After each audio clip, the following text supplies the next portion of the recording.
Just your thoughts on the game today. Thank you very much. I think, okay, the game was tough in the sense that we played the whole 90 minutes without a goal until when we went into extra time. That's when we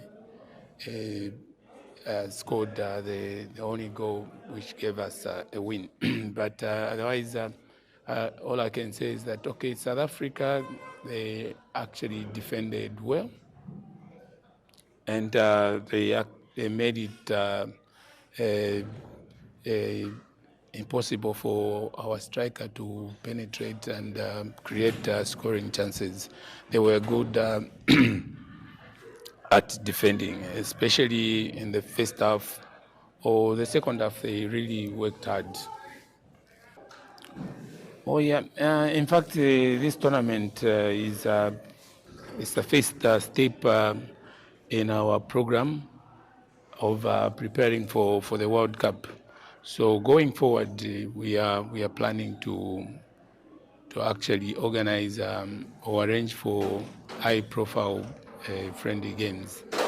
This tournament, I think, it can only maybe give you an idea of the way we're supposed to go going forward, because some of the teams that we played against have weaker side.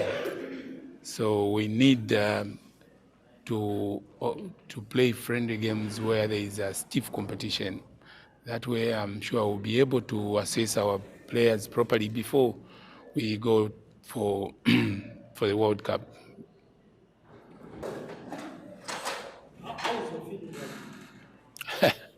Anyway, it has taken long for us to at least lift the cup. It's really good that we have today we have made it, and I'm sure the players are very happy. We are happy as technical bench, and I'm sure even the association are happy because we've been trying to win this cup. Even from the time I took over, that is about 4 years ago. We've been trying to win this cup, but we failed. But finally, today we have made it. It's I can say we give a credit to the players. They worked hard, although we were given a hard time by South Africa. But all what we want is just a win. No, in fact, this is a tournament where we wanted to test the players that we feel, or that the players that we think can be added in the senior national team that will start preparing for the World Cup. It's just that okay, some of them have failed to tick, but we have identified one or two players that we have seen that they can actually add value to the team.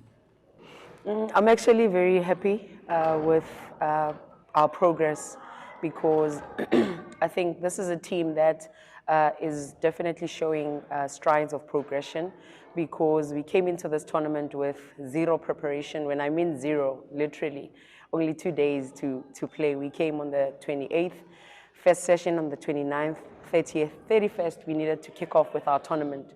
So this morning in our pre-match, I said to them, this is our friendly game number 5 for 2020 something in preparation for another tournament somewhere else, you know. But I think the match went really well.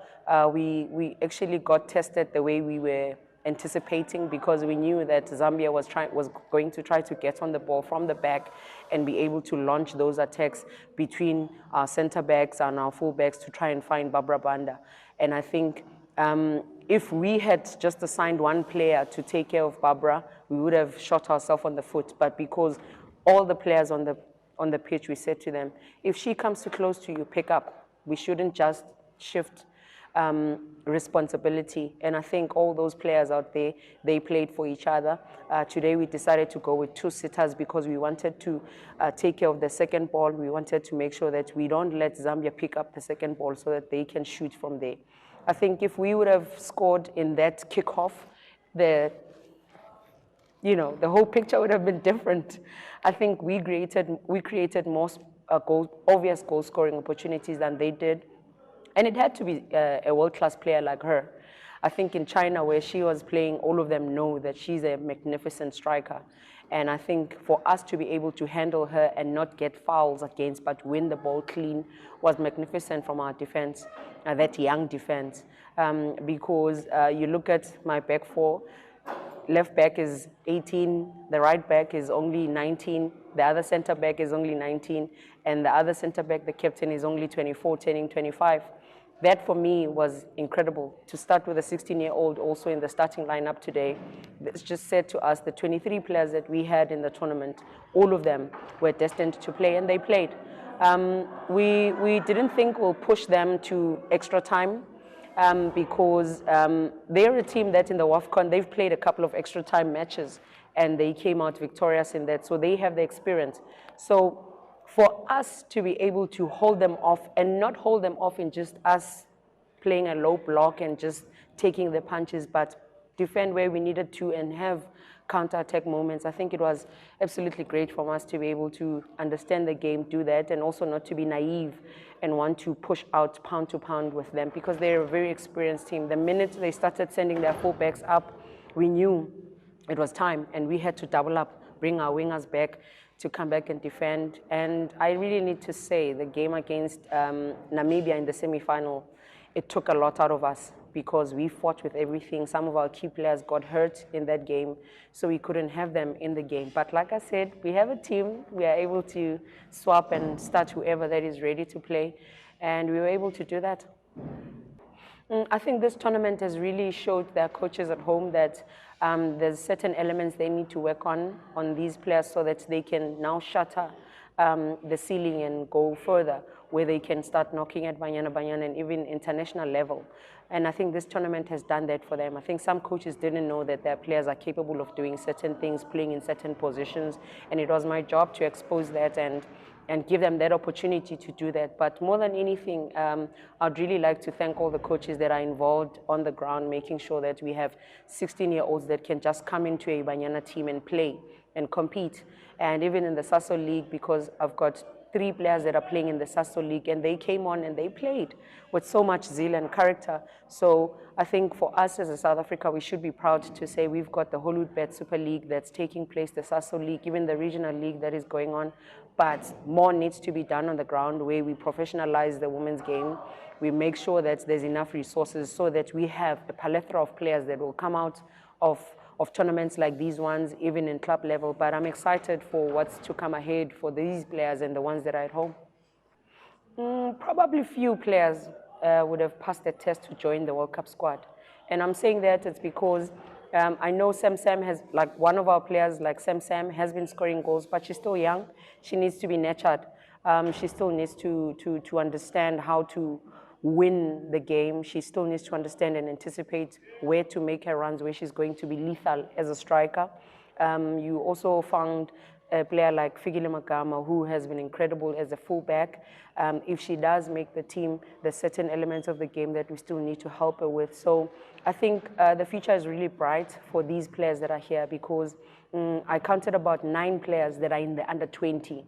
And of the 9, there's another 3 that are in the under 17 team. For me, that will be going to Malawi.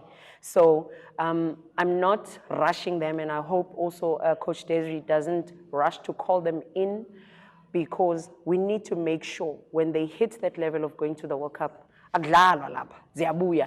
you know, it's not a child's play going to the World Cup. We need to make sure when they go there, they don't have stage fright. They are ready to compete at that level. I mean, we just saw our other team of Banyana played against Brazil, and that is a team that has won the WAFCON, and they are nowhere, maybe halfway or maybe 30% of World Cup standard, because we are 54th, and we played against the Brazil, who's 9th in the world, and they showed us a thing or two. So we must not rush this group of players. Give them more years to gel and play and know that they can come in and sit on the bench in the Banyana team, because if we rush them, then we disrupt the process of growth.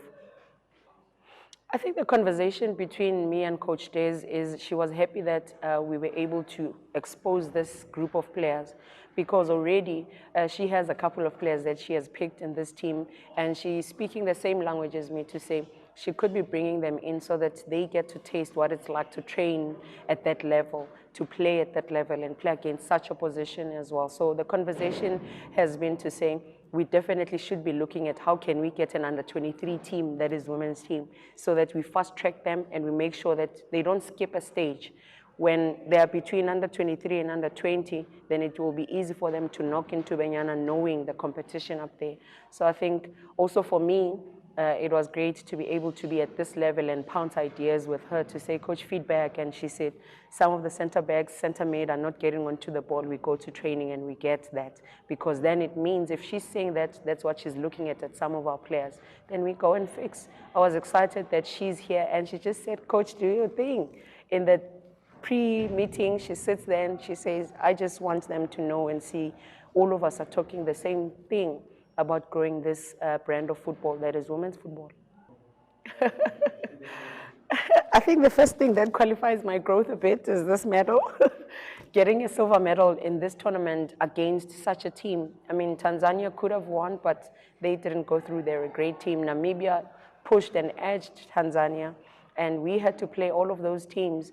I played teams that played against Banyana in the qualifiers, in the WAFCON, and here I am. So for me, it just says I'm on the right track. My growth is just so organic. I think it would have taken me to a different level that I wouldn't have wanted to go to if I would have won this tournament. It would have given me wrong information because I know where I'm at. I know where I am going as a coach. I'd want to coach overseas one day. I'd want to be right in the footsteps of Coach Des one day and be able to pick a brain on the bench with her. God, it will happen one day.